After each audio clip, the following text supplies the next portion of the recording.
Bismillahirrahmanirrahim. Assalamualaikum warahmatullahi wabarakatuh. Mengganti taklim yang semuanya libur. Saya ingin sekali menyampaikan bahwa setiap kita pasti punya masalah.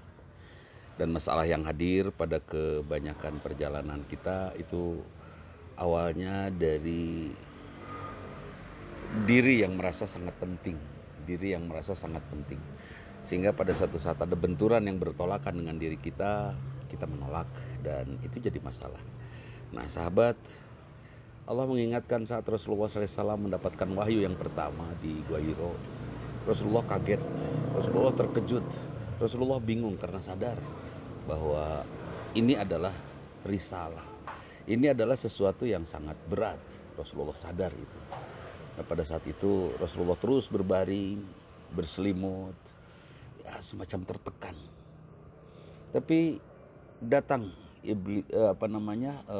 Jibril. Jibril ya jadi subaina sama wal ard, duduk di atas langit dan bumi melayang. Jibril menurunkan wahyu yang kedua. Di tengah-tengah Rasulullah SAW sedang bingung, Jibril menyampaikan firman Allah. A'udzubillahi minasyaitonirrajim. Bismillahirrahmanirrahim. Ya ayyuhal muddatsir, wahai orang-orang yang berselimut. Saat itu Rasulullah diselimuti oleh kebingungan yang besar, oleh sesuatu yang dirasa sangat berat sekali.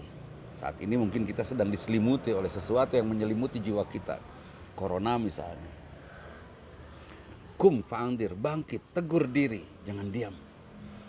Warabbaka fakabbir, agungkan Allah. Ketika kita mengagungkan Allah bukan saja dengan kalimat Allahu Akbar, tapi kita yakin di antaranya saat ini masalah hutang itu masalah yang kecil saja, biar Allah yang menyelesaikannya. Caranya kita berjuang untuk membayar lillahi ta'ala, karena Allah, karena takut dosa, dan mudah-mudahan Allah membantu kita. Kemudian misalnya masalah rumah tangga, kita selesaikan dengan segala kebaikan akhlak kita. Kita rubah untuk bisa semakin baik dan biarkan Allah nanti menyempurnakannya. Semuanya kita lakukan karena Allah, termasuk corona ini. Kita yakini virus ini buatan Allah, kita juga buatan Allah. Dan Allah hanya akan berkehendak virus itu datang kepada hambanya yang Allah sudah pilih tentunya untuk virus itu. Dan virus bertasbih kepada Allah dengan menghampiri orang yang sudah ditunjuk oleh Allah. Masya Allah. Tapi perlukah kita menjaga berdiam diri? Ya, mengagungkan Allah diantaranya juga taat kepada Rasul. Dan pada zaman Umar bin Khattab, dan biasanya kalau Umar sudah mengambil keputusan atau para sahabat mengambil keputusan kemudian Rasulullah menyetujuinya, itu takrir, itu bisa menjadi dalil untuk kita amalkan. Umar bin Khattab melalui lisan Amr bin As menyatakan pada saat terjadi wabah saat itu semua diam di rumah, dan semua diam di rumah, yang sehat yang sakit diam di rumah, sampai akhirnya terputuslah mata rantai perjalanan virus itu. Mudah-mudahan perjuangan kita saat ini memotong mata rantai kehidupan virus dengan cara kita semua berdiam diri di rumah. Insya Allah COVID-19 akan segera musnah. Nah kemudian sahabat, ayat yang berikutnya, warabbaka fakabbir, agungkan Allah dengan cara ikut sunnahnya, sholat yang benar, wudhunya yang benar, kemudian wasiyabaka fatahhir, bersihkan pakaian kita.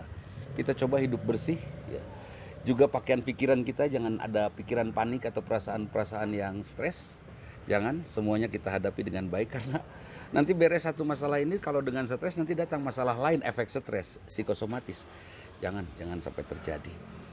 Wasiyabaka fatahhir, bersihkan pikiran kita, husnudzon, berbaik sangka kepada semua kondisi bahwa semua ini adalah dari Allah. Kemudian dan kita yakin bahwa Allah pasti memberikan yang terbaik untuk kita muslimin. Kemudian waru jaza fahzur, coba kita tinggalkan perbuatan-perbuatan salah, perbuatan tidak bermanfaat, perbuatan-perbuatan dosa. Kita tinggalkan kesalahan melangkah, yang perbuatan yang didasari oleh hawa nafsu, kita buang. Insya Allah akan beres. Misalnya punya masalah rumah tangga, terus kita buang keinginan-keinginan hawa nafsu kita, insya Allah akan beres gitu kan. Masalah rumah tangga itu, masalah rumah tangga nggak beres-beres kalau nafsu terus yang memimpin. Ya seperti itu. Kemudian wala tamnun tastaksir, jangan kamu memberi dengan maksud yang untuk memperoleh yang besar. Artinya jangan mengharapkan lebih dari apa yang kita lakukan. Seperti itu. Kalau saya sodakoh 500 rupiah, ya surganya juga 500-an aja gitu kan. Kalau sodakohnya setengah dari harta saya, maka saya pun akan mendapatkan surga yang terbaik. Tentu kalau ikhlas. Jangan berharap sesuatu yang tidak kita lakukan, ya, atau berharap mendapatkan imbalan lebih dari kelakuan sederhana kita. Tidak. Wala tamnun tastaksir. Kemudian yang sangat penting, ini penutup ujungnya di ayat ke-7. Wali rabbika fasbir. Kita serahkan semuanya kepada Allah, dan karena Allah kita bersabar. Karena Allah semua tinggal di tempat tinggal kita.